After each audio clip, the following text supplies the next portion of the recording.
They laughed as she walked out of the church. Not a soft chuckle, but a loud, uninhibited laugh. A laugh as if they were watching the worst performance Dry Mesa had ever seen. The large woman in the worn wedding dress, walking beside the man who wouldn't look her in the eye. That was the image the entire valley would recount for years to come. But no one knew that the woman being ridiculed that day was silently memorizing every face, every name, every taunt. Like, comment with the city you're watching and subscribe to the channel so you don't miss Martha's journey. The woman whom the entire frontier couldn't break. The midday sun beat down on the unpaved main street of Dry Mesa like it had a grudge. The kind of heat that made horses stand still and men squint even when they weren't looking at anything in particular. It was the 14th of September, and by noon there wasn't a cloud between the Arizona territory and whatever lay beyond it, just a hard, pale sky that gave nothing back. The doors of the Cornerstone Chapel swung open, and the small crowd gathered outside didn't bother pretending they were there to offer congratulations. Martha Harlow, Martha Briggs, now, though nobody seemed eager to use the name, stepped down the 3 wooden stairs with the careful deliberateness of a woman who had learned not to rush in front of people watching for a stumble. She was a large woman, broad across the shoulders, with thick arms and a round face that flushed easily in heat. She wore a dress that had belonged to someone's aunt, ivory cotton gone yellow at the collar, let out at the seams and still pulling slightly across the back. She had done the alterations herself the night before, by lamplight, with the kind of focused silence that comes not from calm but from deciding not to cry. Behind her, Colton Briggs descended the steps like a man walking toward a sentence rather than a marriage. He was lean and weathered, mid-30s, with hands that knew work and eyes that avoided it socially. He'd worn his cleanest shirt. That was the most optimistic thing anyone could say about his appearance today. The laughter started before they reached the bottom stair. It wasn't one person. It never is in a small town. It began somewhere to the left, a snort, barely disguised, and then it moved, caught like something airborne, until 3 or 4 of the men leaning against the post in front of Deacon's dry goods were laughing with their whole chests. A woman near the water trough covered her mouth, but not her eyes. 2 boys no older than 12 didn't bother covering anything at all. "Lord Almighty, Colton," one of the men called out. His name was Fitch Galloway, who ran the feed store and considered himself a wit. "You lose a bet or lose your mind." More laughter. Martha kept walking. She held her chin at an angle that was neither defiant nor defeated, somewhere in the narrow space between those two things, the place where a person goes when they've decided that showing either one would cost them something. Colton said nothing. He tugged at the collar of his shirt with one finger and stared at the wagon as if it owed him an explanation. It had started, as most bad decisions in Dry Mesa did, with a card game. Colton Briggs had not set out to get married. He had set out 6 weeks prior to win back the $40 he'd lost the previous Thursday to a man named George Harlow at a game of 5-card draw behind the Laredo Saloon. George Harlow was Martha's father, a thin, sour man who smelled of tobacco and disappointment and who had, over the years, developed a gift for cards that he consistently confused with intelligence. The second game had gone worse than the first. By the end of the evening, Colton owed George Harlow $65, which was more cash than Colton expected to see in a single place until sometime next spring. He'd said as much, in so many words, while staring at the table. George Harlow had a particular expression he used in these moments. Not cruel, exactly. More like a man who had arrived at a transaction and was now waiting for the other party to realize it. "I've got a different kind of arrangement in mind," George had said. The arrangement was this. George Harlow had a daughter, 31 years old, unmarried, and, in George's telling, something of a problem he'd been carrying for a decade. Not because she was bad-natured or stupid. George was honest enough to say that in his fashion. The problem, as he laid it out, was simpler and crueler. Nobody wanted her. She was too large, too quiet, too odd in her habits, too uninterested in being liked. 3 men had come calling over the years. None had come back a second time. George Harlow wanted her off his hands before winter, and he had apparently decided that a man with a gambling debt was more manageable than a man with options. Colton had said no. Then he'd thought about $65, and the particular way Roy Dellinger, who he owed 12 of it to, had looked at him in the street last week. He said yes, He told himself, riding home that night, that it wasn't as bad as it sounded. He needed somebody to help keep the Briggs place from falling apart. He was bad at cooking and worse at bookkeeping. He'd make it a working arrangement, businesslike. She'd have a roof and food, and he'd have help and a debt cleared. People made worse bargains. He had not, at any point between that card game and the wedding, thought much about what Martha Harlow herself might think of the arrangement. Martha had known about the deal for 4 days before anyone told her. She'd heard her father talking in the kitchen with his friend Aldous, the kind of conversation men have when they believe a woman in the next room is too preoccupied to listen. She wasn't preoccupied. She was mending a bridle and paying very close attention. She had sat with it for 3 of those 4 days without saying anything to anyone. On the 4th day, her father had sat down at the supper table with the look of a man about to deliver news he considered good, and Martha had looked at him across the beans and biscuits and said, quietly, "When is the wedding?" It wasn't a question. George Harlow had blinked, unsettled the way men always were when she did that. When she knew things she wasn't supposed to know and didn't perform surprise. 2 weeks, he'd said after a moment. I'll need new thread for the dress. That had been the entire conversation. She had thought about refusing. She had sat with that option too, turned it over, examined it from several angles. Refusing meant staying in her father's house indefinitely, which had its own particular shape of slow suffocation. It meant continuing to be the object of a specific kind of pity that Dry Mesa reserved for unmarried women past a certain age. Pity that had sharp edges and expressed itself in the form of advice nobody asked her to give. It meant George Harlow's disappointment, which was manageable, and his irritation, which was not. The Briggs Ranch was a neglected piece of land she'd ridden past a dozen times. She knew it was struggling. She also knew something that her father and Colton Briggs and most of Dry Mesa did not yet understand about her.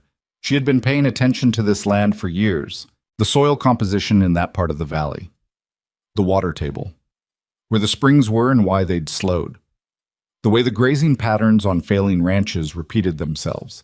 She had accepted the marriage not because she had no choice, but because she had quietly calculated that it might be the only available mechanism by which she could get her hands on a piece of workable land before she turned 40. She had not explained this to anyone. The wagon ride out to the Briggs place was 11 miles of silence, punctuated twice by the horse sneezing and once by Colton saying, "Road's rough here," when it was rough, as if she couldn't feel it herself. Martha looked at the landscape as they passed through it. She'd brought 2 bags, one with her clothes and personal items, one with a collection of journals, notebooks, and folded documents she'd been accumulating for 3 years. Maps she'd drawn herself of the regional watershed. Notes on soil types and seasonal water movement. A 2-year record of rainfall patterns she'd copied from the Territory Surveyor's office during a trip to Flagstaff with her father, who had no idea why she'd spent 40 minutes in a government building when he'd expected her back in 10. Colton glanced sideways at the second bag once, then said nothing. The ranch came into view around a bend, and Martha looked at it without expression. The main house was adobe and timber, solid in structure but badly maintained, peeling around the window frames, a section of the porch roof gone soft, the yard a tangle of dead scrub and discarded equipment. There was a barn, listing to one side, and a corral that had 2 horses in it that looked like they'd accepted their circumstances. A windmill stood to the east, its blades turning reluctantly. "It needs work," Colton said. "Yes," Martha said. "I know it's not much. It's workable," she said. "Show me the well." He showed her the well. The water was low but not gone. She asked about the creek to the north. He said it had run down to almost nothing 2 summers ago and hadn't really come back. She asked if she could see the eastern pasture, and he said sure, and they walked it while she looked at the ground with a focus that made him uncomfortable in a way he couldn't identify. "What are you looking at?" he finally asked. "The grass," she said, "the way it grows at the edges. See where it's greener along that low line? There's water moving under there. Not much, but it's there. The creek didn't die, it just changed course a little. Underground maybe, the roots know." Colton looked at the grass. It looked like grass to him. He said. That night, Martha slept in the smaller room off the kitchen, which needed sweeping and had a window that didn't close fully. And she lay on the narrow mattress listening to the desert sounds outside and made a list in her head of where to start. She felt, for the first time in a long time, something that wasn't exactly hope.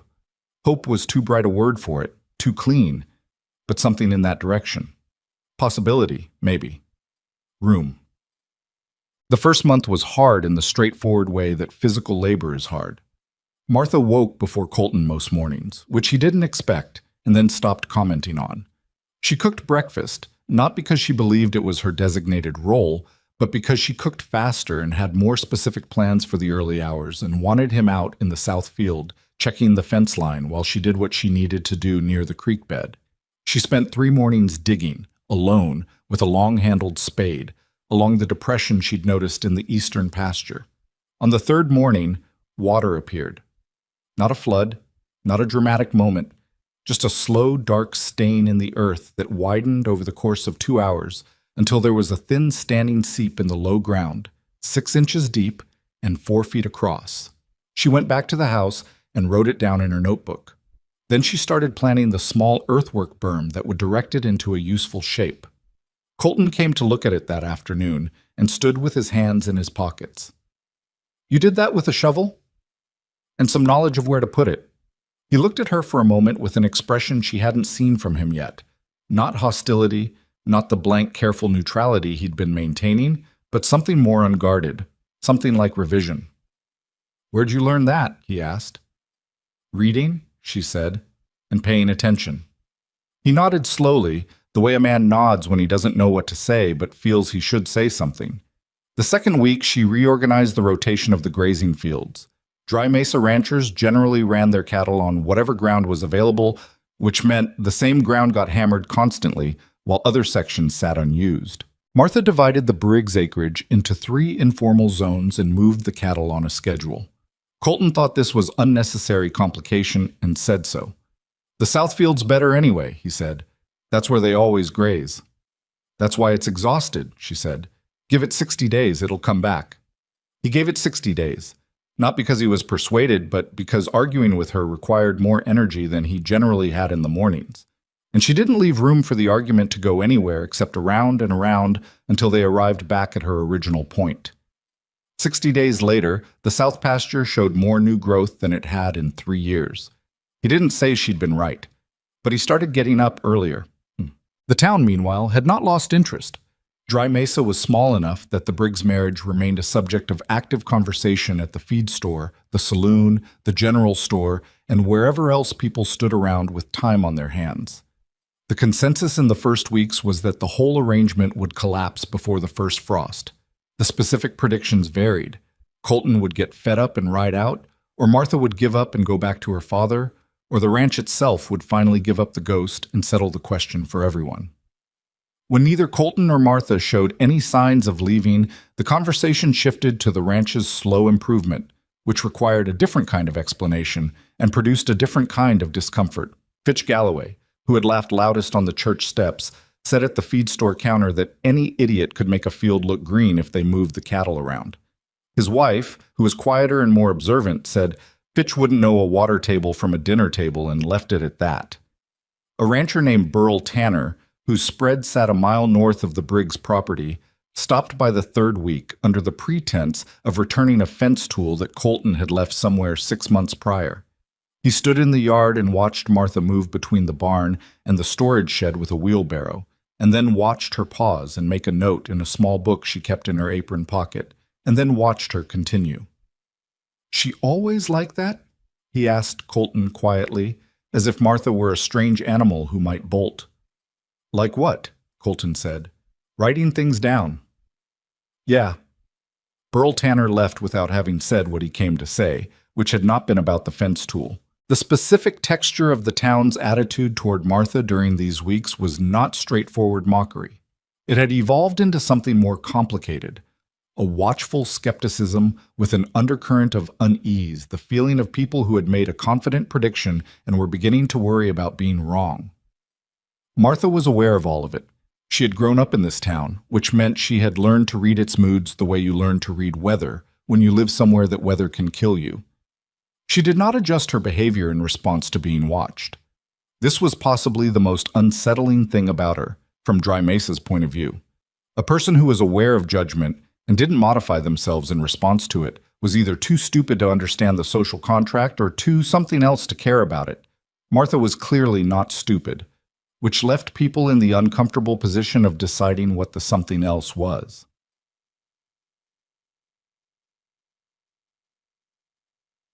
Her first trade happened almost by accident. She had in her second week at the ranch found a crate in the back of the storage shed containing a quantity of dried herbs, sage, yarrow, a few other things that had been drying for so long they'd mostly lost their color. There was also a small iron pot, blackened but sound, and 3 jars of rendered tallow. She'd used the tallow and the yarrow to make a salve, more out of habit than anything. Her mother had taught her, years ago, and she still made it sometimes for her own use. The recipe was simple and the result was effective on cracked hands and minor burns, which were perpetual problems for anyone working a ranch. She made a batch, filled 4 small jars, and brought 2 of them along the next time she went to town for supplies.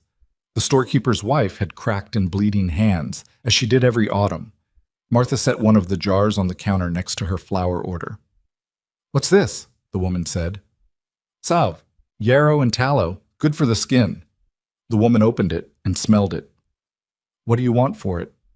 "2 pounds of cornmeal, if you've got it." The woman looked at her for a moment, then at the jar, then called to her husband in the back. A negotiation happened, brief and practical, and Martha left with the cornmeal and a tentative agreement to bring 2 more jars next month. She also left with information she hadn't come for. The storekeeper's wife, who was not unkind, mentioned while wrapping the cornmeal that old Harlan Yates's dairy cows had been producing less since the summer, and that he was worried about getting through winter, and that she didn't see how those cattle on the Yates place had enough decent water given how dry the South Creek had run. Martha asked a few careful questions, learned where the Yates property sat in relation to the watershed, and made notes on the ride home. She didn't act on it immediately.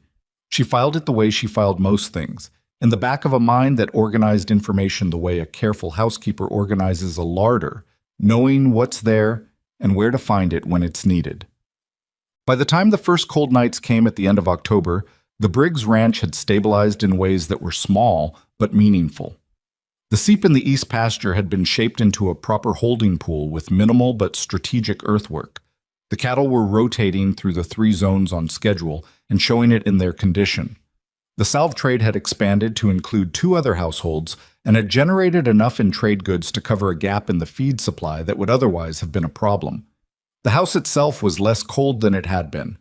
Martha had found and caulked 3 significant gaps in the north wall, using a mixture she'd read about involving ash and clay and horsehair, which Colton had looked at with the expression of a man reassessing his assumptions about what could be done with cheap materials. "Where do you get all of it?" he said one evening, sitting at the kitchen table with his coffee. "All the knowing things. You didn't go to some university." "No," she said. She was darning a sock by the lamp. "I read everything I could get my hands on. The territory surveyor's reports, farming journals, the book collection at the Flagstaff Library. I wrote letters to an agricultural professor in California for 2 years." "You wrote letters to a professor?" He wrote back. He was interested in the water table characteristics of the high desert. I had observations he didn't have. Colton was quiet for a moment. "My father always said women weren't suited to that kind of thinking," he said. It wasn't a declaration. He said it the way a person repeats something they've been told for so long they stopped examining it, and he said it in a tone that already contained the beginning of the question of whether it was true. Martha looked up from the sock. "Your father ever meet a woman who had a reason to use it?" she said. Colton thought about that. "No," he said after a moment. "I don't suppose he did." That was the closest they came to a genuine conversation in those first months. Not an argument, not an explanation, just 2 people sitting in the same room looking at something from opposite sides, and finding that the distance between them was slightly smaller than it had been. It wasn't warmth exactly, not yet, but it was something that could grow into it, given enough time and enough cold nights. The first real trouble came in mid-November, and it came from the Kerrigan brothers. Wade and Dale Kerrigan ran a small spread 3 miles east of the Briggs property, and they had never been particularly friendly with anyone in the valley. but they had a specific and long-standing resentment toward the Briggs land that predated Colton's ownership of it and had something to do with a fence line dispute from 12 years prior that had never been formally resolved. What they did first was minor, the kind of thing designed to look like an accident. A section of shared fence, or the fence they claimed was shared, though Martha's reading of the original deed suggested otherwise, was found down on a Tuesday morning, and 30 of the Briggs cattle had wandered through. Colton spent the better part of the day rounding them up, and when he came back in the evening, he told Martha about it flatly, not yet assigning blame. Martha asked to see the deed. It was in a tin box under the floorboard in the bedroom, along with some old correspondence and a promissory note that had been repaid. She spread it on the kitchen table and read it carefully, then went to her own notebooks and looked at something she'd written 4 weeks ago. The fence line they're claiming is shared, she said, is 40 feet inside our boundary. The original survey marker is a specific rock formation. I saw it when I walked the eastern edge last month. I drew it. She showed him the sketch in her notebook. It was precise. She'd always had the ability to render what she saw with accuracy, another skill from her mother, who had drawn botanical illustrations. You think they know that? Colton said. Probably, she said. But if they don't, we should tell them. And if they do, we should put up a proper marker. Colton drove the marker himself the next day. He didn't ask the Kerrigans to help or to witness. He just drove it and then stopped by their house on the way back and mentioned, without animosity, that he'd set the boundary according to the deed survey and they were welcome to check the original filing at the land office. Wade Kerrigan had a face that didn't change much when he was angry, which made him harder to read than most. He looked at Colton for a long moment. Your wife send you to say that? My wife showed me where the boundary was, Colton said. I came to tell you myself. That was the end of it, for the moment. But Wade Kerrigan's expression, as Colton rode away, was the expression of a man making a note. The second incident was less ambiguous. 3 weeks later, someone cut the fence on the north side of the property, a clean cut, diagonal, the kind made by wire snips rather than broken by a falling post or an animal. 2 of the horses got out. One was recovered the same day. The other wasn't found until the following morning, a mile north, limping on a front leg that had been cut, shallowly but definitely, deliberately, on something. Colton's jaw was hard when he came back with the second horse. That's not an accident, he said. No, Martha said. She was already looking at the wound on the horse's leg, cleaning it with the yarrow salve, talking quietly to the animal the way she did. Clean cut, low on the cannon bone. Someone knew enough not to make it serious, just enough to cost us. Cost us how? Time, attention, worry. And if the leg got infected and the horse went lame, then it would cost us more. She stood up. They're testing how we respond. Then let's respond. Carefully, she said, or we'll respond wrong and make it worse. Colton wanted to ride to the Kerrigan place directly, and she understood that. She didn't think it was the wrong impulse, just the wrong timing. Instead, they spent the next 2 days documenting the fence cut, the wound, the approximate time it could have happened based on when they'd last checked that section. Martha wrote it all out in clear language, with dates and details, in a way that looked less like a rancher's complaint and more like an evidentiary record. She didn't send it anywhere yet. She put it in the tin box under the floorboard with the deed. She told Colton, everything we write down now, we might need later. He didn't fully understand what she meant, but he didn't argue with it. December came in dry and sharp, the kind of cold that got into the adobe walls at night and made the mornings difficult. The ranch work didn't stop for cold. It just changed shape, became more about maintenance and less about expansion. Martha had spent the autumn setting up things that would carry them through the winter, and those preparations were now doing what she'd designed them to do, which was a satisfaction she allowed herself quietly. The trading had expanded. In addition to the salve, she had started drying a particular variety of medicinal herbs she'd cultivated in a small kitchen garden, bundled and traded them to 2 households for preserved food, and had made an arrangement with a woman named Inez Pacheco, a widow who ran a small operation 3 miles south, to share the use of a root cellar in exchange for Martha's help preserving a season's worth of vegetables. These were the kinds of connections that Dry Mesa's population noticed without quite knowing what to make of. Women made these arrangements among themselves constantly, but Martha's version of it had a different quality. It was less social and more strategic, less about relationship maintenance and more about systematic exchange. People who traded with her got something useful and fair. People who didn't tended to notice, eventually, that the people who did were slightly better supplied. Colton had started to notice, too. He was not a man who expressed things easily. What he offered instead of words was a quality of attention, the kind that involved genuinely watching, without judgment or deflection, the thing in front of him. He watched Martha work. He watched the way she moved through problems. Not quickly, not dramatically, but with a persistence that was almost geological, the way water finds its way through rock, not by force, but by patience and consistency. He found himself in the evenings telling her things. Small things at first. What he'd seen while fixing the North Windmill, a conversation with Burl Tanner about the condition of the winter grazing. Then larger things. The debt his father had left on the property that Colton had never quite paid down. The year the first well went dry and why he'd nearly sold. The specific quality of helplessness he'd felt watching the ranch deteriorate and not knowing what to do about it. She listened without offering immediate solutions. That was something he hadn't expected. He'd anticipated either advice or disinterest. Instead, she gave him the rare thing, which was the experience of being heard without being assessed. "What did you think when you saw me?" she asked him one evening, not accusatory but genuinely curious. "At the wedding." He considered several answers. "Honestly?" he said. "Please." "I thought—" He stopped. "I thought you looked like someone who'd already made peace with something I hadn't figured out yet." She was quiet for a moment.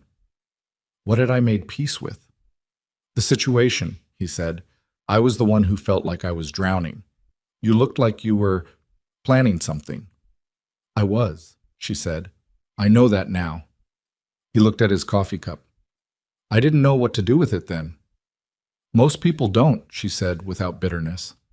"A woman with a plan makes people nervous. They don't know which category to put her in." "What category are you?" "None of the ones they have," she said. And she almost smiled when she said it, which was different from actually smiling, but was, in its way, more honest. On the last day of December, something happened that changed the texture of everything.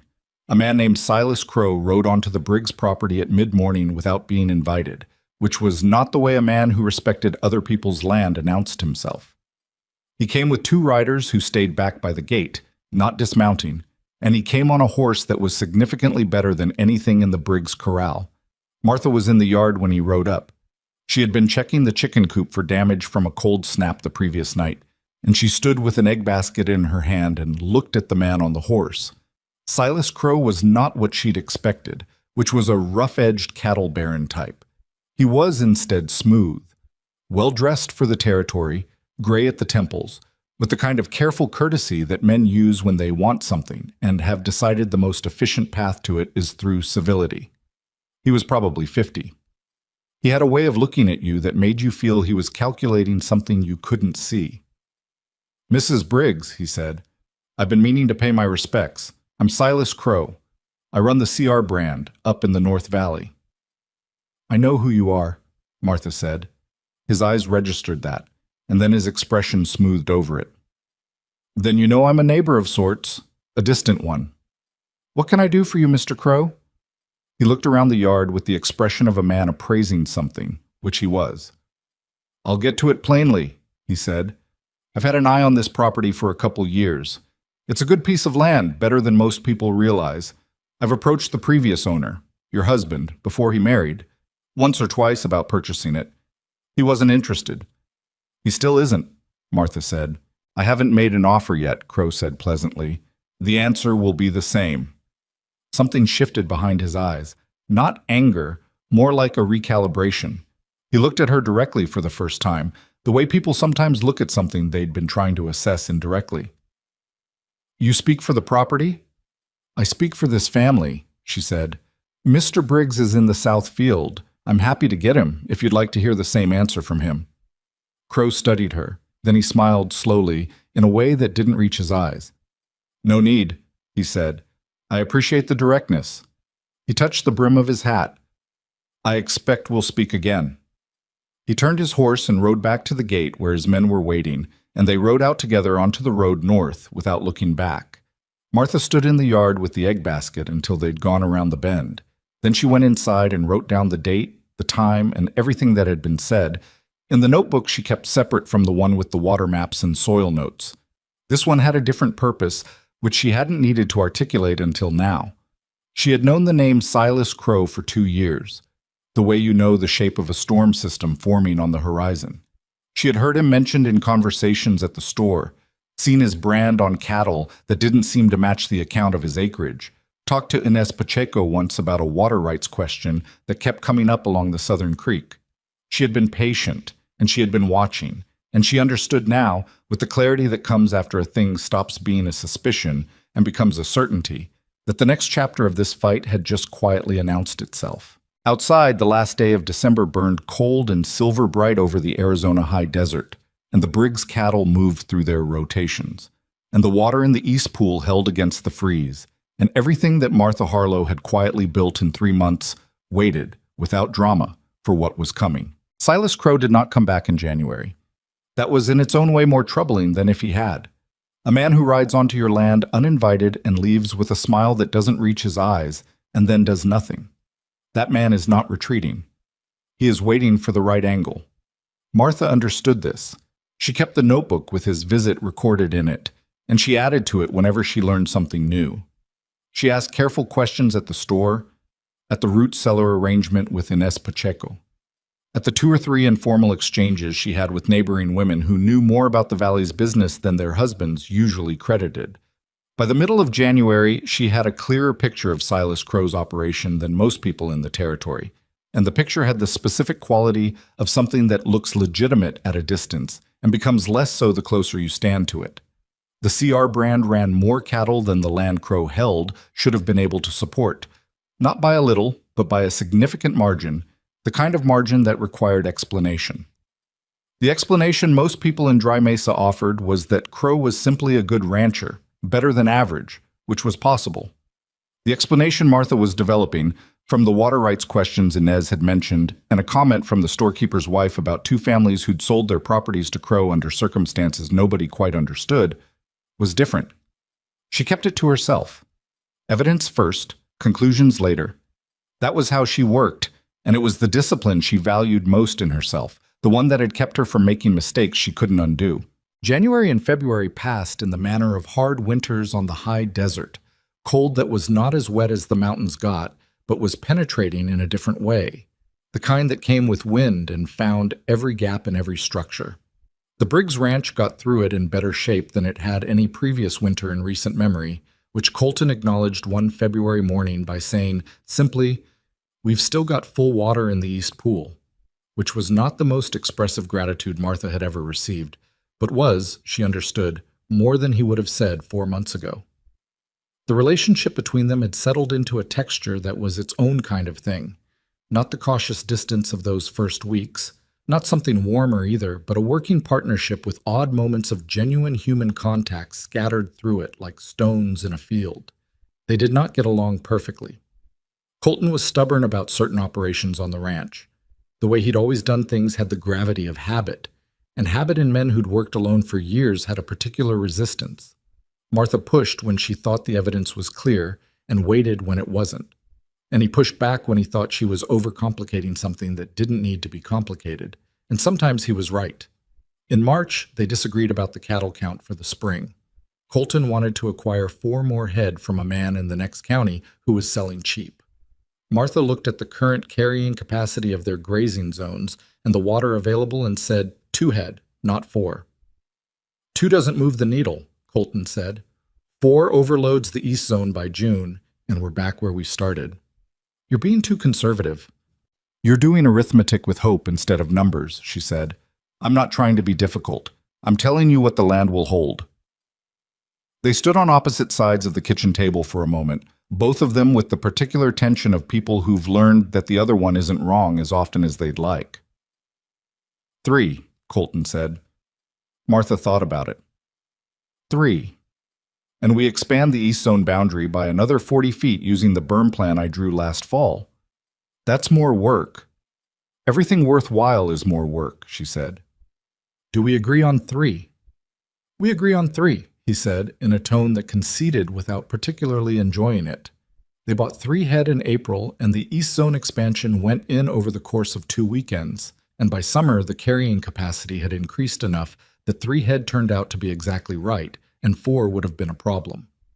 Colton did not comment on this directly. But the following month, when Martha proposed draining and redigging a section of the holding pool, he said, "Whatever you think," in a tone that meant he had updated his estimate of her judgment. It was not a smooth marriage, but it was becoming, slowly and with friction, a real one. The trouble started again in April, and this time it wasn't the Kerrigan brothers. Burl Tanner, whose property sat to the north, came by on a Thursday afternoon, looking like a man who'd been carrying something heavy and was trying to decide whether to set it down. He accepted coffee, sat at the kitchen table, looked at the window for a while. "Something on your mind?" Colton said. It wasn't a question. "I got a visit," Burl said. "From Crow's man. Fellow named Pruitt." He wrapped both hands around his coffee cup. "Made me an offer on the North 40, the piece that runs along your shared fence line." Martha had gone still at the stove. She did not turn around. "What kind of offer?" Colton said. "Fair price on paper," Burl said. But the way Pruitt laid it out, the way he talked about it, it didn't feel like a fair offer. It felt like the kind of offer where if I said no, something would happen to make me say yes later. Martha turned now. "Did he make any specific threats?" "No," Burl said. "That's what bothered me. He was very polite, very easy, like he already knew what I was going to do." He looked at Martha. "I asked around after. 2 years ago, the Hendersons sold their east parcel to Crow. Everyone said they sold because the well went bad. But Cora Henderson told my wife the well went bad about 3 weeks after Pruitt came to visit." The kitchen was quiet. "You still have your water," Martha said. "For now." She went to the shelf where she kept the second notebook and brought it to the table. She opened it to the page with Crow's visit recorded and set it in front of Burl Tanner. "Read that," she said, "and tell me if the way Crow talked to me on that day sounds like the way Pruitt talked to you." Burl read it slowly. His jaw worked. "Yeah," he said when he'd finished. "Yeah, it does." "I want to talk to the Hendersons," Martha said. "Cora specifically. Would your wife help arrange that?" "I think so," Burl said. "I think Cora's been wanting to talk to someone who'd actually listen." After Burl left, Colton stood at the window and watched his truck, an old wagon, battered but serviceable, disappear down the road north. His arms were crossed. Martha could read by now the specific quality of his silences, and this one had a grim current running through it. "He's building something," Colton said. "Crow. He's been at it for years, and we just didn't see the shape of it." "We see it now," Martha said. "Seeing it and doing something about it are different things. He's got money and men and apparently a way of making wells go bad." He turned to look at her. "What do we do?" "We talk to Cora Henderson," Martha said, "and we keep writing everything down. And we don't do anything we can't account for afterward because whatever we do, we'll need to be able to explain it to someone in authority. The sheriff in this county is friendly with Crow," Colton said flatly. "I know," she said. "That's why the documentation has to be something that goes higher than the county sheriff." Colton looked at her for a long moment. "You've been thinking about this for a while." "Since the day he rode onto this property and smiled at me like that," she said. "Yes." Cora Henderson was in her 50s, a small and precise woman who had the particular composure of someone who had been through something and had organized herself around it. She sat in Burl Tanner's parlor, neutral ground, which Martha had suggested, and talked for 2 hours, and Martha took notes in her careful hand, and by the end of the afternoon the picture was significantly clearer. The Henderson well had not failed naturally. Cora didn't know exactly what had been done to it, but she knew the timeline. Pruitt's visit, 3 weeks of normal operation, and then a morning when the water came up dark and smelling of something chemical that nobody in the area could identify. Within 2 months, with no water and a husband who was already in poor health, they had sold the east parcel to Crow at the price Pruitt had named during that first polite visit. "We needed to leave," Cora said. I don't blame us for leaving, but I've thought about it every month since. What if we'd held on? What if we'd told someone? You're telling someone now, Martha said. Is it too late? I don't know yet, Martha said, but it matters regardless. She asked Cora if she'd be willing to write down what she'd told them, in her own hand, with the dates she remembered. Cora said she would. She asked if there was anything she'd kept from that time, any correspondence, any documentation of the well condition. Cora said she'd kept a letter she'd written to her husband's brother about it, describing what the water looked like and what the man from the county land office had said when they'd reported it. I don't know why I kept it, Cora said. It felt wrong to throw it away. I'm glad you kept it, Martha said. On the drive back, Colton was quiet for a long time. The late afternoon light was cutting low and golden across the scrubland, the way it did in April, making the landscape look kinder than it was. There are others, he said finally. If he did it to the Hendersons, he did it to others. Yes, Martha said. I think there are 2 more families whose names I've been collecting. I'd like to find them. And then what do we do with all of this? You said higher than the county sheriff. The Territory Land Office keeps records of all transactions and registered water rights. If the right person at that office understands what the pattern looks like, the sales, the water failures, the timing, they have the authority to open an investigation. She looked out at the scrubland passing. I wrote to a man named Aldrich there 3 weeks ago. I described the situation in general terms without naming names. He wrote back. He's interested. Colton stared at her. 3 weeks ago. I wasn't sure yet what we had, she said. I'm more sure now. You were already... He stopped. You could have told me. I'm telling you now, she said. I didn't want to worry you about something that might have been nothing. His jaw tightened, and she understood that she had made a decision that involved him without him, which was not something she'd had the right to do, not entirely. It was one of her genuine flaws, this tendency to carry plans alone until they were far enough along to survive being shared. I won't do that again, she said. If I'm working on something that involves us both, I'll tell you earlier, even if it's uncertain. He was quiet for a moment. All right, he said, not warmly, but honestly. They rode the rest of the way in silence, and it was not the uneasy silence of the early months, but something closer to the silence between people who have just gotten something true said between them and are letting it settle. May came in dry, and the creek to the north, which had been running thin since the previous summer, dropped another inch. Martha checked it on a Thursday morning and wrote the measurement in the water notebook, 3rd week in a row of decline. She stood at the bank with her boots in the mud and looked upstream and thought about what Cora Henderson had said about the chemical smell, and thought about the Crow operation's northern reach, and felt a low-grade alarm that she chose not to voice yet because she didn't have the data to back it up. What she had instead was a fence cut on the west boundary 2 days later. Same diagonal pattern as November, same careful shallowness designed to look almost accidental. And then a rumor, arriving via Burl Tanner's wife, that someone in town had been saying Martha Briggs was responsible for the decline in the North Creek because of how she'd redirected the water in the East Pool, which was hydraulically nonsense, but which had the specific targeted quality of something someone had designed rather than something that had arisen naturally. The rumor was coming from somewhere. That somewhere had Crow's fingerprints on it, though Martha couldn't prove it. People are listening, she told Colton. Not everyone, but enough. The kind of people who are already uncomfortable with us doing well. What do we do about the rumor? We don't fight it directly, she said. Arguing against a rumor makes people think there's something to argue about. What we do is keep our records clean, keep our relationships in good repair, and let the people who know us draw their own conclusions. That's slow, Colton said. Yes, she said. It is. He didn't like it. She knew that. He was, at core, a man who dealt with problems by going toward them, and the strategy of patience and documentation rubbed against something fundamental in him. She respected that. His instinct wasn't wrong, it was just incomplete. Sometimes you went toward a problem. Sometimes you built the ground under your feet until you were standing somewhere the problem couldn't reach you. She had learned, slowly and not without cost, to know which situation called for which.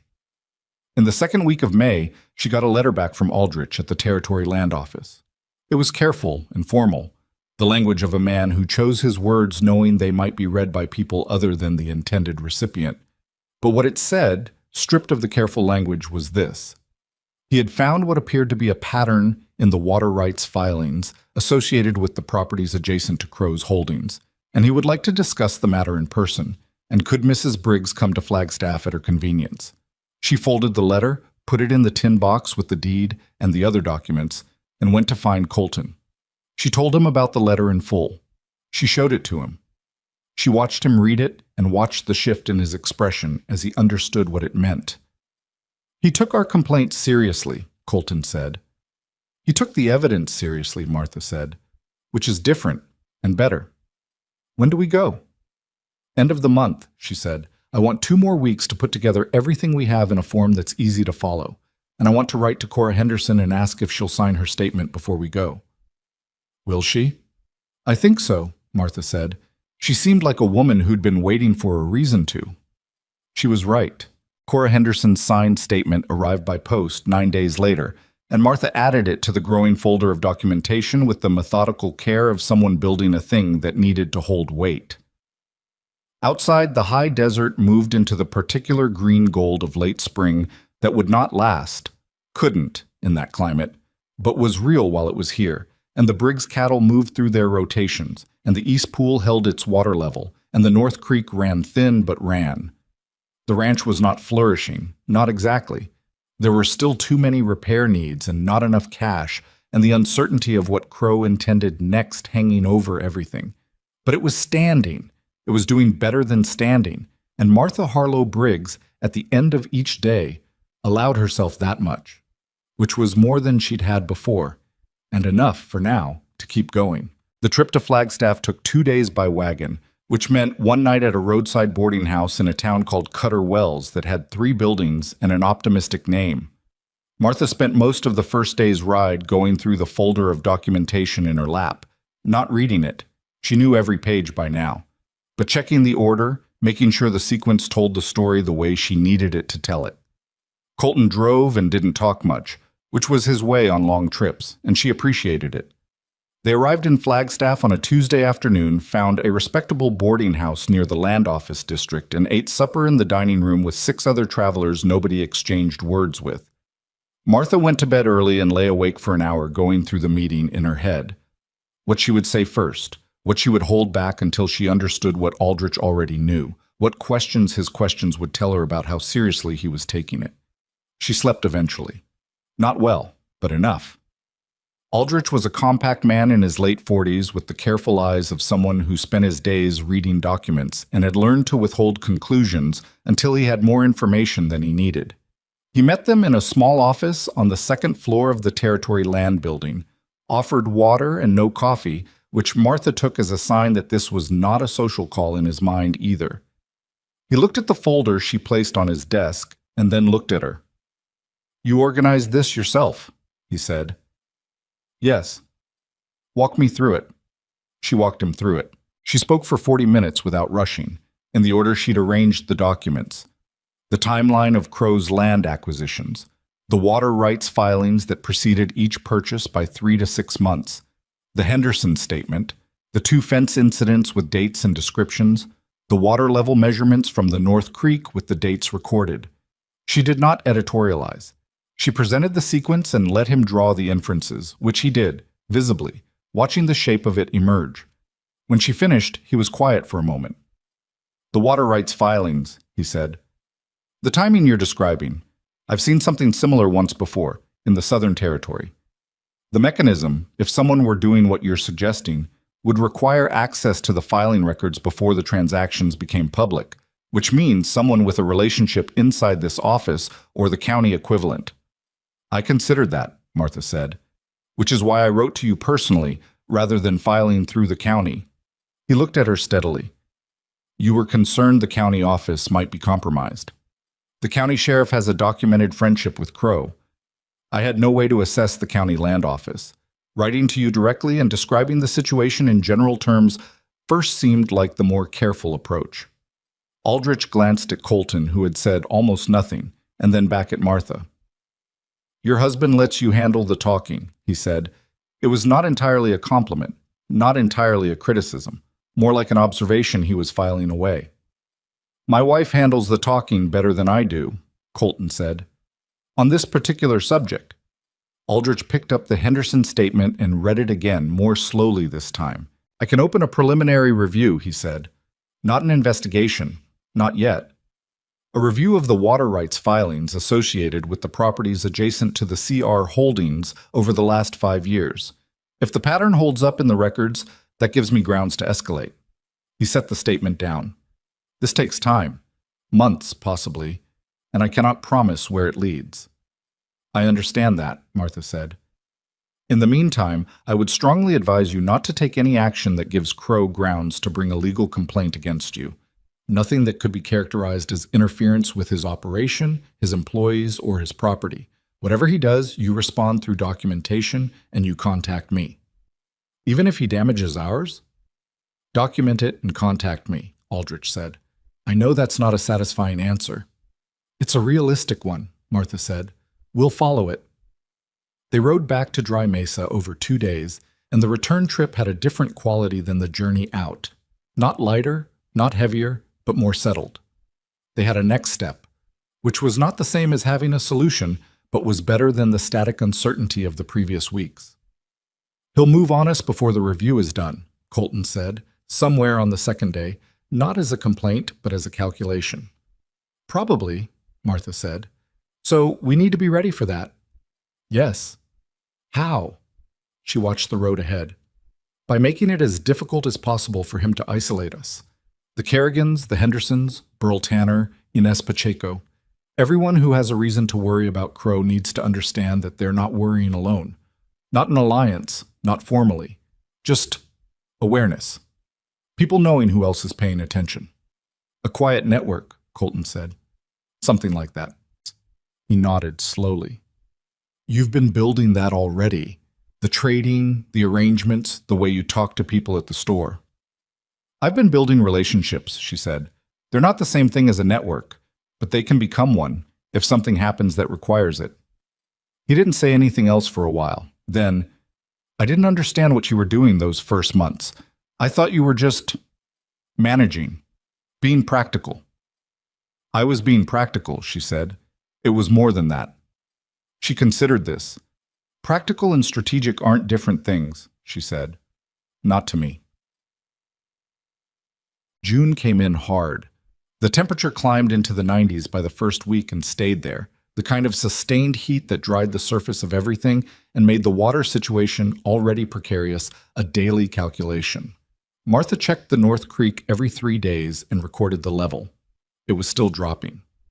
On the 10th of June, they found 2 of the Briggs cattle dead in the south pasture. Colton found them at dawn, on his first check of the morning rotation, and came back to the house with his face set in the particular way it got when he was holding something in. Martha followed him back out to look. The cattle were near the secondary water trough, the one fed by a small pipe from the holding pool. She looked at the trough, and then looked at the cattle, and then looked at the ground around the trough, at the soil pattern, the discoloration at the base of the pipe fitting. Get me a jar, she said. Colton came back with a mason jar, and she filled it from the trough and held it up to the light. The water was slightly off color, hard to see in quantity, obvious in the jar. This is what Cora Henderson described, Martha said. The same thing they did to the Henderson well. I don't know yet what it is, but I want to get this to Flagstaff. She capped the jar carefully. And I want to look at where this pipe runs and whether there's a point someone could have accessed it from outside the fence line. There was. They found it within an hour. A spot on the western edge where the pipe crossed under the fence, and a section of ground showed disturbance. Footprints mostly gone in the heat, but not entirely.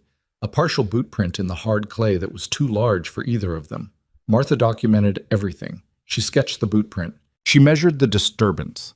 She wrote the time and the date and the weather conditions. Because she had learned that detail, which seems irrelevant, becomes important later, and there is no way to know in advance which detail that will be.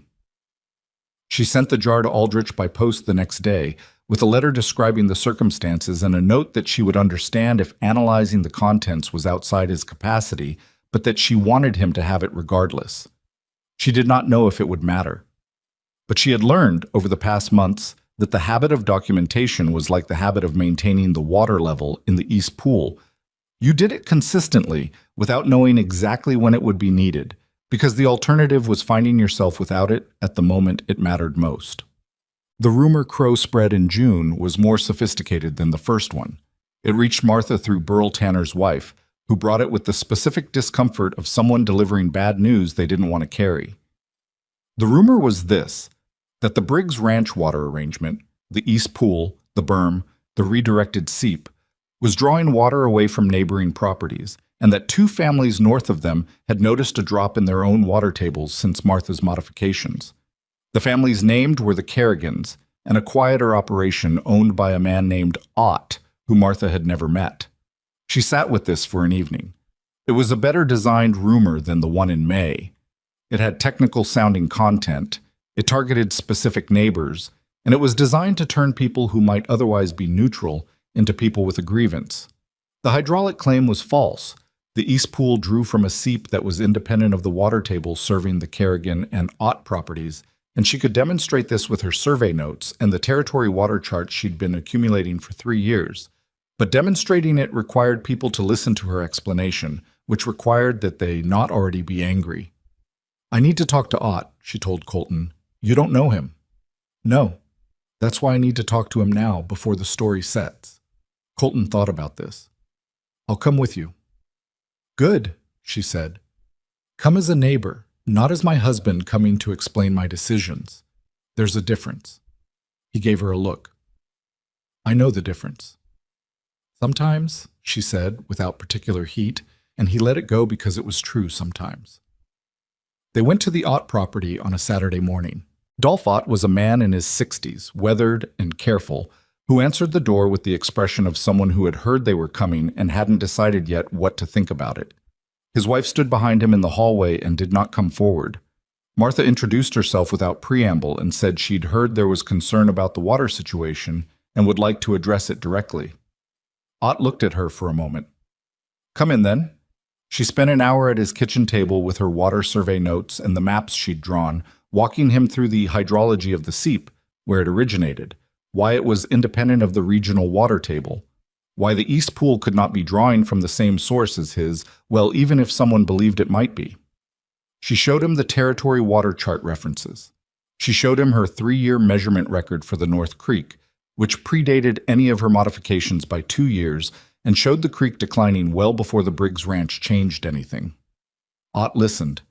He was not a quick man, but he was thorough, and he asked specific questions that told her he was actually following the technical content rather than waiting for her to finish. "You're saying the creek was already dropping when you got here," he said. "Before I got here," she said.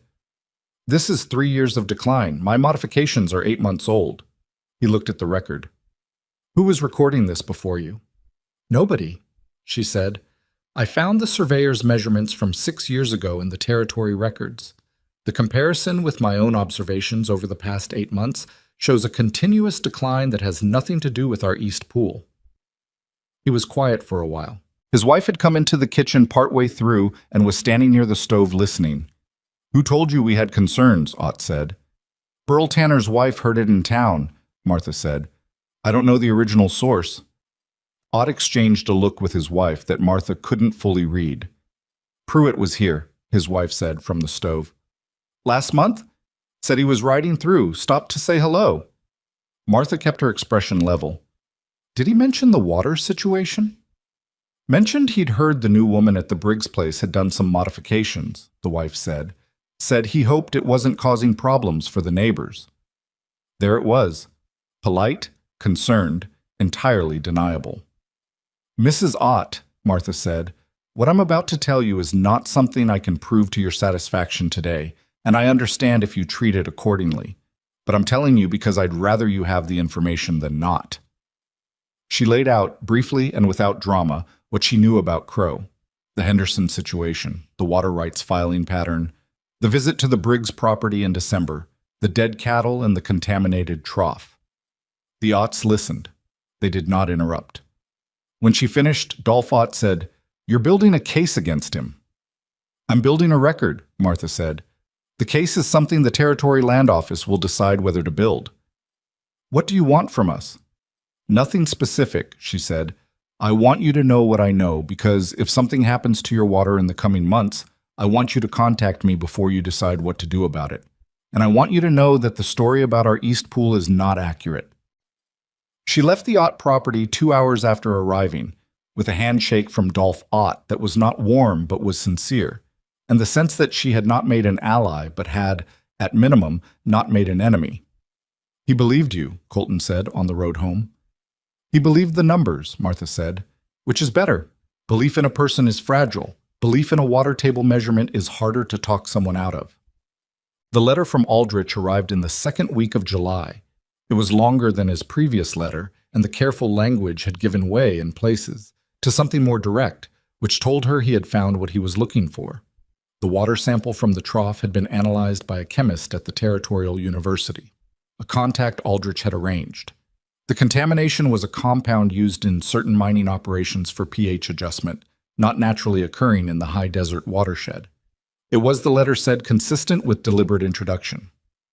He had also found, in the water rights filings for the previous 4 years, a pattern she had suspected but not been able to confirm.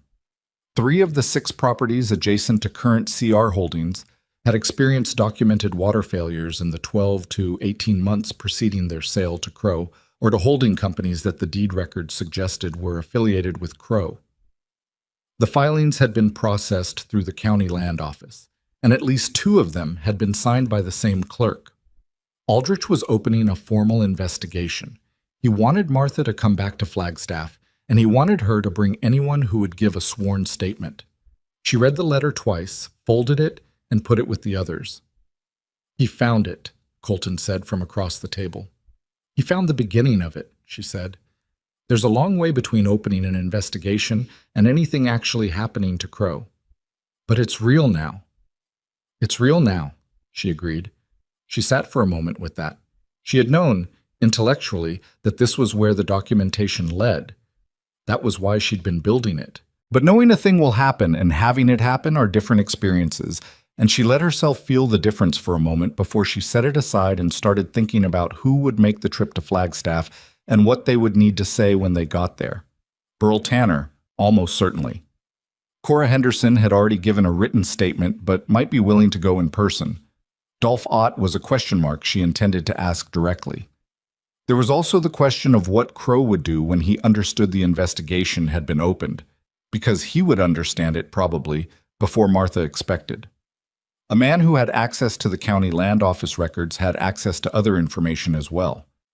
She wrote back to Aldrich that evening, confirming she would come and that she was preparing the statements.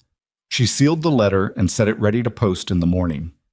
Outside, the July heat pressed down on Dry Mesa with the indifferent weight of a sky that didn't care what was happening under it. The North Creek was lower than it had been in 3 years. The Briggs cattle rotated through their zones on the schedule Martha had set in February. The East Pool held its level. Everything they had built was still standing. For now, that was the only measure that mattered. Crow moved faster than Martha had expected, which told her he had a source inside the Territory Land Office after all. She found out on a Wednesday morning, 8 days after she'd sent her confirmation letter to Aldrich. Burl Tanner came by before breakfast, which he had never done, and that alone told her it was bad before he said a word. He stood on the porch with his hat in his hands and said that Pruitt had been to see the Kerrigan brothers the previous evening, and that Wade Kerrigan had come to Burl afterward, not friendly, not calm, saying that if anyone from the Briggs place contacted the Territory Land Office about water rights in this valley, he and Dale would make sure the county understood that it was the Briggs operation that had been interfering with the regional water table, and that they had 2 neighbors ready to say so. He named you specifically, Burl said, looking at Martha.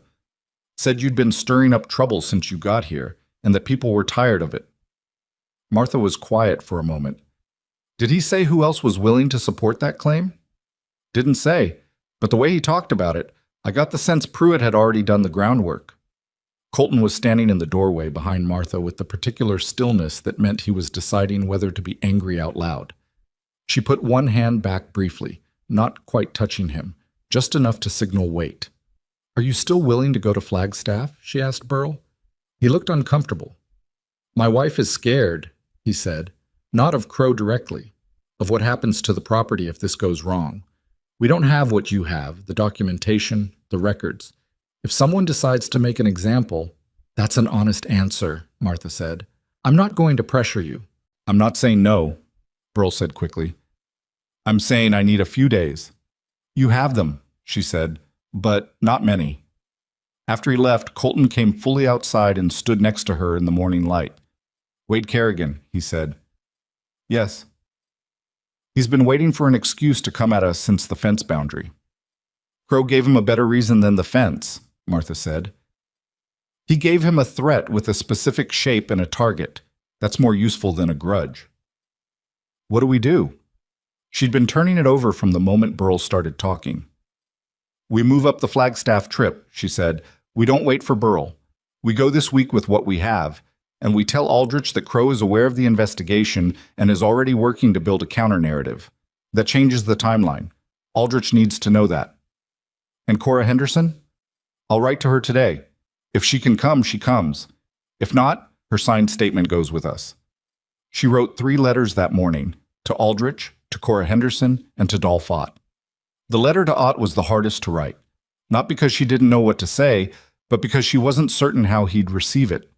She told him plainly what had happened with the Kerrigans, what Pruitt's approach suggested about Crow's awareness of the investigation, and that she was going to Flagstaff within the week, whether or not she had additional support. She told him she wasn't asking him to take a risk he hadn't decided to take, but she wanted him to know where things stood.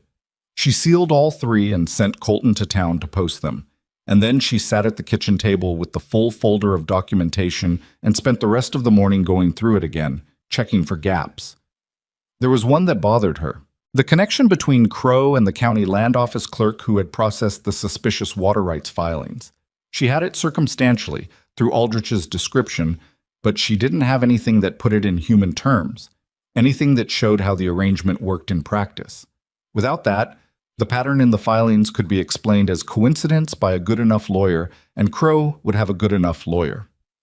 She sat with the gap and thought about who might know. The answer came from an unexpected direction, as answers sometimes do. Inez Pacheco came to the root cellar on Thursday, which was their regular arrangement, and she came with a quietness about her that was different from her usual manner. She worked next to Martha for half an hour without saying what was on her mind, and Martha let it sit, knowing that pushing Inez toward something before she was ready produced nothing useful. Finally, while they were stacking the last of the preserved jars, Inez said, I heard what's happening with Crow. What did you hear? That you've been building a case against him, and that he knows about it. Inez paused.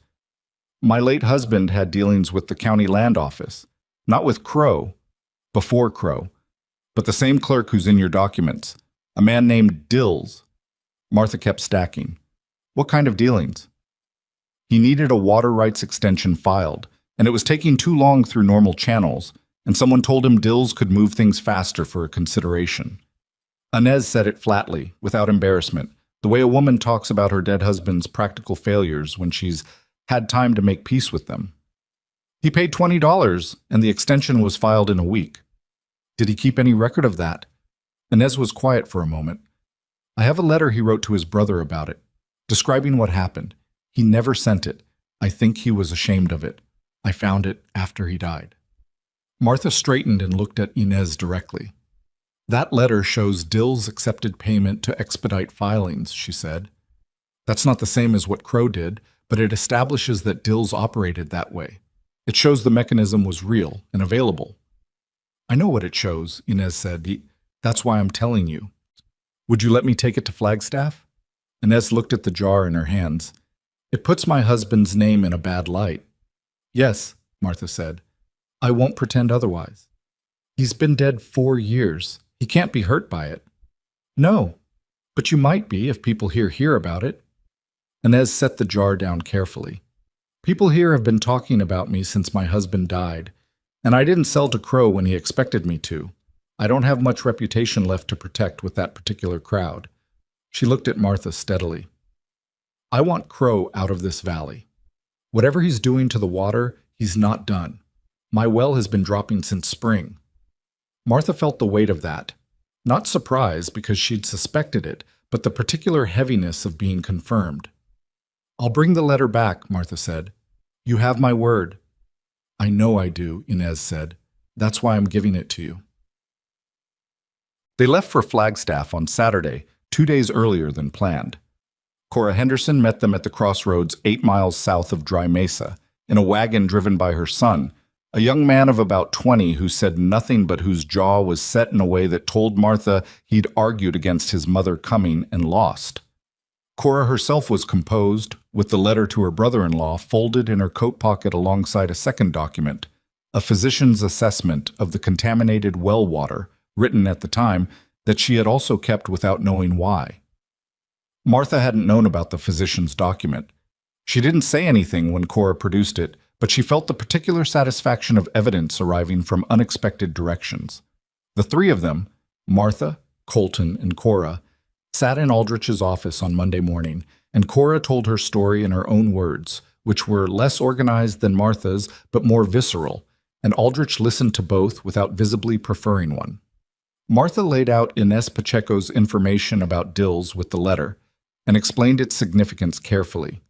That it established Dills as someone who accepted irregular payment for filing expediting, which was the mechanism the water rights pattern required. Aldrich looked at the letter for a long time. "This is your neighbor's account of paying a bribe," he said. "Yes," Martha said. "I'm not offering it as proof of what Crow did. I'm offering it as evidence that the mechanism existed and that this particular clerk used it." "The distinction matters," Aldrich said. "I know the distinction matters," she said. "That's why I'm drawing it." He looked at her over the letter with an expression that was as close to impressed as his face probably got. "Crow has already begun building a counterclaim," she told him. "He has the Kerrigan brothers willing to say the Briggs water modifications affected the regional table. He may have others. He likely knows this meeting is happening." "How would he know that?" "Because he knew about the investigation within 8 days of my confirmation letter to you," Martha said. "Someone in the filing chain or the administrative staff passed the information. I'm not accusing anyone specifically. I'm telling you the timeline." Aldrich absorbed this. His expression did not change dramatically, but something behind it shifted. The look of a man recalibrating a situation he'd thought he had contained. "I'm going to need to move this up the chain faster than I'd planned," he said, mostly to himself. Then to Martha, "What I'm going to do is contact the Deputy Territorial Commissioner directly and request oversight on the investigation rather than running it through the standard county coordination. That insulates it from the county level." "How long does that take?" 2 weeks? Maybe 3. "A lot can happen in 3 weeks," Colton said, speaking for the first time in an hour. "Yes," Aldrich said, "which is why I'd like Mrs. Briggs to leave me the full documentation today, copies if she has them, originals if she doesn't, so that the record exists independent of whatever happens at the property level." Martha had anticipated this. She had spent 2 evenings the previous week making copies of every key document in her careful hand, and the originals were in the folder she now slid across the desk. She kept the copies. "If something happens to those," Aldrich said, looking at what she'd given him, "I assume you have—" "Copies," Martha said. "Yes." He nodded. "Good." They drove home on Tuesday and Wednesday, and the return trip had a different weight than the Flagstaff trips before it. Heavier in some ways, lighter in others. Heavier because they had handed over the most significant part of what they'd built to a process they couldn't control. Lighter because the process was now real and moving and out of their hands in the way that things need to be out of your hands before they can become someone else's problem to solve. Cora Henderson parted from them at the crossroads with a handshake and no particular ceremony. Her son helped her back into the wagon without looking at Martha, which was all right. Martha didn't need his approval. On the last evening of the drive, with the Dry Mesa Basin coming into view in the late light, Colton said, "Crow's going to come at us directly now. He can't afford to wait for the investigation to develop." "I know," Martha said. "We don't have enough men on the property." "I know that too." She had been thinking about it for 2 days. "Burl Tanner owes us nothing, but I think he'll come if I ask him to have someone stay near the north fence line for the next few weeks. Not to fight, just to be visible." "Dolphat?" Maybe. He's slower to decide, but he decides solidly when he gets there. The Kerrigans are against us. Wade is, she said. I'm less sure about Dale. The two of them aren't the same person, even if they've been acting like it. Colton glanced at her. You're thinking about splitting them.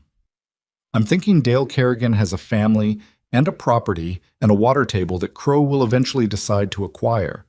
That's not the same thing as being Wade Kerrigan's ally, because Wade told him to be. You can't approach Dale directly. Wade will see it as an attack. Not directly, she said. But Dale Kerrigan's wife buys salve from me. She has for 3 months.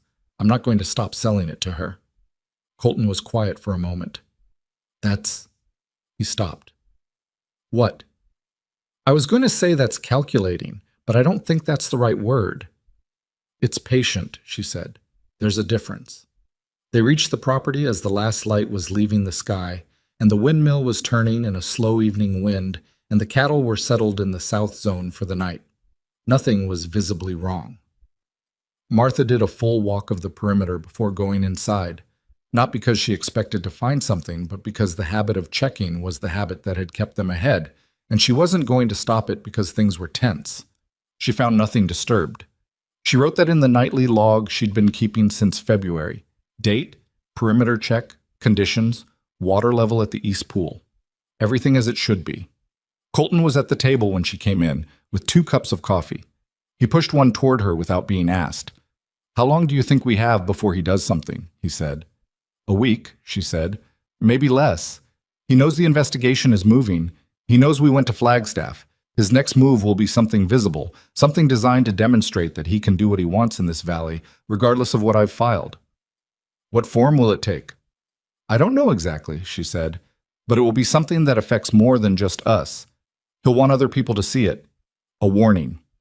She drank her coffee. It was bitter and too strong, which was how Colton made it, and she had stopped commenting on it 2 months ago because it wasn't worth the conversation. When it comes, she said, whatever it is, we don't react alone. We tell Aldrich immediately, we tell Burl, and we tell Dolph Ott. We make sure every person who's been watching this knows what happened and when. And if it's something we can't document fast enough? She looked at him across the table. His face was tired in the lamplight.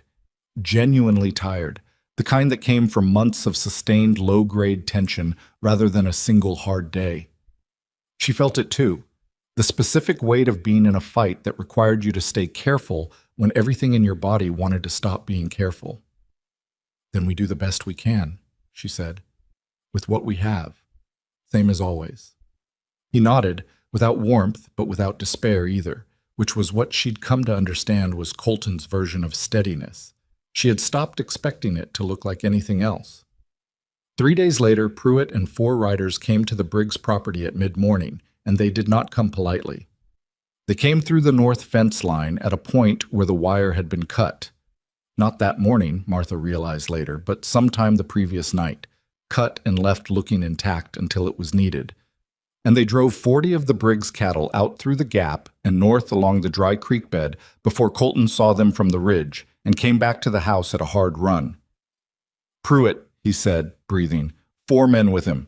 They've taken the north herd through the fence. Martha was already moving, already thinking. Get Burl. Ride to him first. Don't go after them alone. She was at the desk, writing date, time, direction of movement, number of men, number of cattle. Her hand was steady. The rest of her was not entirely steady, but her hand was. Martha, Burl first, she said. Then Dolph if you can reach him. I'll watch the property and document everything. We do not go after armed men alone, Colton. That's exactly what he wants. He looked at her for one hard second, the look of a man whose instincts were pulling hard in one direction and whose judgment was catching up. Burl first, he said. Yes. He rode out and she stood in the yard and watched Pruitt's dust trail moving north, and she wrote down the direction and the time and the approximate number of cattle and the names of the men she could identify by build and horse from the distance, which was 2 of them, and she sketched the rough shapes in the margin because detail was detail, and she had learned not to decide in advance which detail would matter. Her hands were steady. Her heart was not, but that was a private fact, one she'd deal with later. Right now, there was only the writing and the watching and the waiting to see what Colton came back with, and whether the network she'd been quietly building for 8 months would hold when it was asked to hold weight. Colton came back with Burl Tanner within 2 hours, and he came back with something Martha hadn't expected. Dale Kerrigan was with them, not Wade. Dale. He rode in behind Burl with the look of a man who had made a decision he wasn't entirely comfortable with and had made it anyway, which Martha understood was the harder kind of decision to make. He was younger than Wade by 3 years, softer in the face, with a wife and 2 small children on a property that shared a water table with the Ott place and had been showing the same slow decline since spring. Martha met them in the yard. She looked at Dale Kerrigan directly and waited. "Wade doesn't know I'm here," Dale said. "All right," she said. "Pruitt came to us 2 weeks ago, told us if we backed Crow's version of the water story, he'd make sure our south well got some attention. Said Crow had people who knew how to restore water pressure in a declining well. He said it like a man reading from a document he was ashamed of. Wade believed him. I didn't, not exactly, but I didn't say anything then because..." He stopped. "Because Wade's your brother," Martha said. "Because Wade's my brother," he confirmed. "And because I was scared." She nodded. She did not tell him it was fine because it wasn't fine, but she also understood fear well enough not to prosecute him for it. "Pruitt lied to you," she said. "Crow's people don't restore wells, they ruin them. That's the mechanism. That's how he gets people to sell. If you'd cooperated long enough to become useful and then become inconvenient, your south well was next." Dale looked at the ground for a moment. "I figured something like that," he said, "when Burl told me what's been happening with the investigation, and when I thought about the Hendersons." "What made you come today?" He looked up. "Pruitt took your cattle through our north fence corner, the cut in your wire. It crosses onto a 6-foot strip that's technically Kerrigan land. If they drove those cattle through there, they used our property to do it." His jaw tightened. "I didn't agree to that." It was not, Martha noted, a declaration of righteous fury. It was a man drawing a line at the point where his own property became implicated, which was a practical motivation, not a moral one, but practical motivations were often more durable than moral ones, and she had learned not to be particular about which kind of allies showed up when she needed them. "Can you show me exactly where the line runs?" she said. "I need it in my documentation." "I can show you," he said, "and I'll write down what I saw this morning, if that helps." "It helps," she said. Burl Tanner had been standing to the side listening, and now he said, "Dolphott's on his way. His wife sent their hired man when she saw Pruitt's riders going north." Martha looked at Colton. He was watching her with an expression she had come to recognize over the past months. Not deference, not the blank neutrality of those first weeks, but a quality of trust that had been built the slow way, through being right enough times that being wrong didn't cancel it.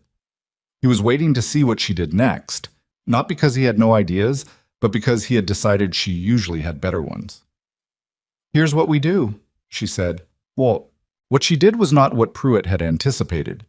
He had anticipated pursuit, angry ranchers riding north to take back their cattle by force, which would give Crow's men legal justification to respond, which would produce injuries or worse, and place the moral weight of the confrontation on the Briggs side. That was the play. It was a straightforward one, and it had probably worked for Crow before in situations like this. Martha didn't ride north. Instead, she sent Colton and Dale Kerrigan to the Territory Land Office substation in Cutter Wells, the small office she'd noted on their first Flagstaff trip, with a written account of the cattle theft, signed by both of them, with Dale's statement about the fence line included. She sent Burl Tanner to find the nearest deputy territorial marshal, a man named Cassidy, who operated out of a station 20 miles east and who, unlike the county sheriff, had no documented relationship with Crow.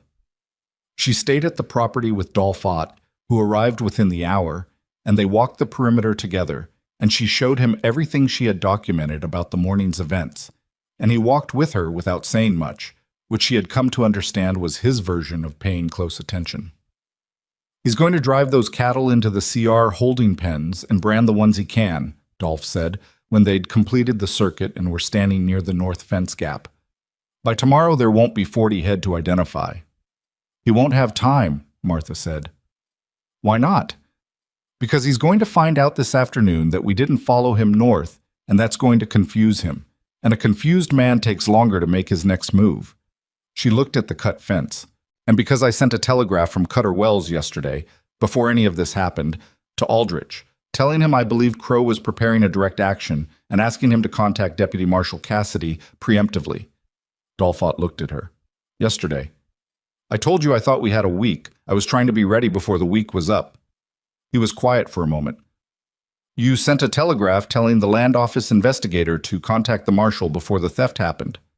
I described a situation I believed was developing and asked that Cassidy be made aware of the investigation's status, which is accurate and legal. She paused.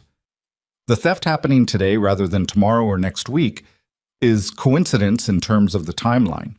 What matters is that Cassidy already knows Crow is under investigation when he receives Burrell's message this afternoon. Dolph Ott rubbed the back of his neck. He looked at the fence gap and then at the dry creek bed where Pruitt's tracks were still readable in the dust. My wife said you were the most organized person she'd ever met, he said. She meant it as a question, I think, whether that was a comfortable thing or not. What do you think? Martha said. I think it depends on whose side you're on, he said. And for the first time since she'd met him, he came close to smiling. See, Deputy Marshal Cassidy arrived the following morning, which was faster than Martha had expected, and told her that Aldrich had indeed reached him the previous day. He was a tall, unhurried man who asked questions the way someone does when they actually want the answers rather than the confirmation of what they've already decided. And Martha sat across from him at the kitchen table for 2 hours and answered every one. She gave him the full documentation folder, the copy she'd kept when she gave the originals to Aldrich. She gave him Dale Kerrigan's signed statement. She gave him the chemical analysis of the water sample from the contaminated trough. She showed him the timeline she had constructed, starting with Crow's visit in December and running forward through every incident, every date, every name. Cassidy read through it methodically. He did not show much on his face while he read. You put this together yourself, he said when he was done. Not a question, same as Aldrich had said it. Yes. Over how long? 8 months of active documentation, 2 years of preliminary observation before I had access to the property. He looked at her steadily. You were documenting Crow before you even lived here. I was documenting the water situation in the valley, she said. Crow became part of that picture over time. He closed the folder. I'm going to ride north today and locate your cattle. I have authority to hold them pending verification of brand records, which will take time Crow doesn't want the investigation to have. He looked at Colton. I'd like your brand documentation. Colton got it from the tin box under the bedroom floorboard, which he'd been retrieving documents from and returning them to for 8 months and had stopped remarking on. He handed it to Cassidy without comment. The county sheriff, Cassidy said, in a careful tone that said nothing directly and implied quite a lot. Is he aware of this situation? He has a social relationship with Crow, Martha said. I've been routing everything through the territory level specifically because of that. Cassidy nodded, slowly. That was the right call, he said. He said it without additional elaboration, which Martha appreciated. She didn't need to be told she was right. She needed to know he understood why she'd done it. He rode out that afternoon. Martha watched him go from the porch, and then she went back inside and made coffee and sat at the kitchen table and allowed herself, for about 10 minutes, to feel the full weight of what the past 24 hours had been. It wasn't relief. Not yet. Relief required something to actually be over, and nothing was over.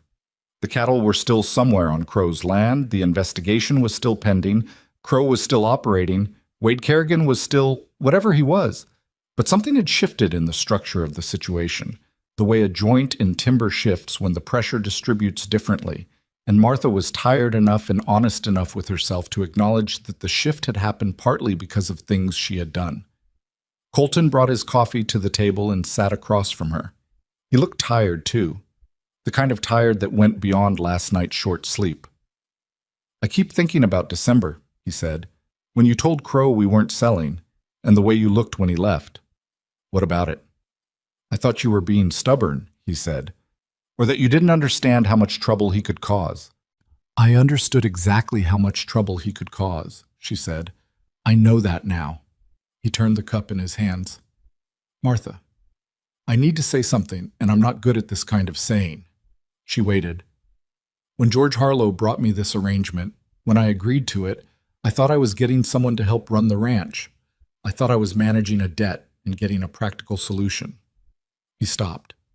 I didn't think about you at all, really, as a person. What you might want, what it might cost you. The kitchen was very quiet. I know, she said. I'm sorry for that. It was not a dramatic declaration. He said it the way he said most things, plainly, without extra words, with his eyes on his coffee cup, because looking at her directly while saying it was apparently one thing too many, and that was fine. She had learned to read Colton the way she'd learned to read the ranch's water patterns, not by what was obvious on the surface, but by what the underlying structure indicated. You've been different, she said. For a while now. I noticed. I wasn't sure you had. I notice most things, she said. You know that. He almost smiled. Almost. Yeah, he said. I do.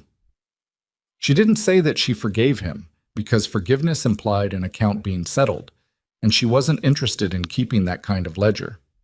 What she said instead was, "This is a real marriage now, whatever it started as." He looked at her then, directly.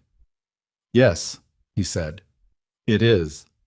Cassidy returned 2 days later with 37 of the 40 cattle. 3 had been moved to a secondary CR holding area far enough north that locating them required a second warrant, which he was in the process of obtaining. He had also, in the course of recovering the cattle, found 2 of Pruitt's men on Crow land who had the specific wariness of people who understood they were standing in the middle of something that had gotten larger than they'd signed on for. One of them talked. Not to Martha. She didn't find this out directly. She found it out 3 weeks later when Aldrich wrote to tell her that a former CR employee named Voss had provided a sworn statement describing, in operational detail, how the well contamination had been carried out on the Henderson property and on at least 2 others. He had described Pruitt's role, and more significantly, Crow's specific instructions. He had also described the arrangement with Dills at the county land office, including a cash payment he had personally delivered on Crow's behalf. Voss had talked because Pruitt, apparently, had told him in the aftermath of the cattle incident that if the law came asking questions, the men would take the exposure themselves to protect Crow. Voss had heard this and decided, in the specific way that men decide things when they feel they've been designated as someone else's sacrifice, that he would rather tell the truth than take a consequence for someone who wouldn't do the same. Martha read Aldrich's letter twice. Then she read it again. She had not planned for Voss. She had built the documentary case to stand without a witness from inside Crow's operation because she hadn't known one would emerge and she'd learned not to plan around what she didn't have. But Voss changed the shape of what was possible significantly, moved it from a pattern that could be argued as circumstantial to a pattern with a human source who had been present for the acts themselves. It's enough, she told Colton when she explained it to him that evening. It's not everything. The legal process will take months, maybe a year. Crow will have lawyers who complicate everything they can complicate. Some of it will be reduced. Some of it won't stick the way it should. She looked at the letter on the table. But it's enough to end his ability to operate the way he has been operating. The water rights review alone will freeze his expansion. The criminal exposure on the contamination, that's significant. That doesn't go away. And Dills, Colton said. Dills is a county matter, but the territory has oversight now. He won't be processing filings for Crow or anyone else by the end of the month. What about the county sheriff? He hasn't been implicated in anything specific, she said. He may never be. That's one of the things that doesn't end as cleanly as I'd like. Colton accepted this without pushing on it, which was one of the things she had come to value in him. He was not a man who needed every injustice resolved before he could move forward, which was a more realistic orientation than the alternative. Silas Crow did not go to trial within the year. Martha had told Colton it would take time, and it did, longer than a year as it turned out, and the final accounting involved 3 separate proceedings across county and territory jurisdiction and a civil complaint filed by the Henderson family with documentation Martha had helped Cora organize. What the proceedings produced was not the clean and total reckoning that the shape of his crimes deserved. Crow was convicted on 2 counts related to the water rights fraud. and received a substantial fine and a restricted operating license that effectively ended his ability to expand his holdings. The criminal contamination charges were reduced through a plea arrangement that Martha thought was too lenient and told Aldrich so directly in a letter that was not entirely polite. Aldrich wrote back that he agreed with her assessment and that the reduction was a prosecutorial decision above his level and that he was sorry it hadn't gone further. She kept his letter. She kept all the letters. Pruitt left the territory sometime during the proceedings. Nobody knew where he went, and Martha decided not to spend energy on it. Men like Pruitt went somewhere and did the same things, and eventually encountered someone who dealt with them. It was not her problem to solve. Dills was removed from his position and faced a county-level proceeding that resulted in a fine and a prohibition from public office.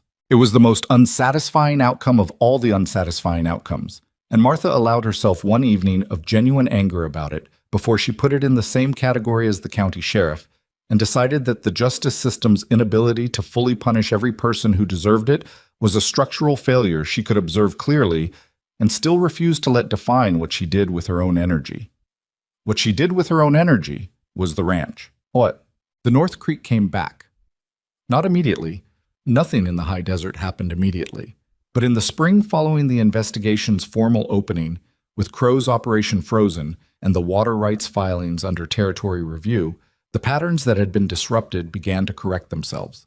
Martha monitored it in her notebooks with the same discipline she'd always maintained, and by the second spring after the cattle incident, the creek was running at levels she hadn't seen in her measurements and hadn't found in the surveyor's records either, which suggested it was running at levels not seen for years before she arrived. She stood at the bank one morning in April and looked at the water moving, genuinely moving, and felt something she didn't have a precise name for. Not triumph. Triumph was too loud for it. Something quieter. The satisfaction of a thing working the way it was supposed to work, the way it would have worked all along if someone hadn't been deliberately breaking it. Colton came to stand beside her. "Creek's up another inch," she said. "I saw," he said.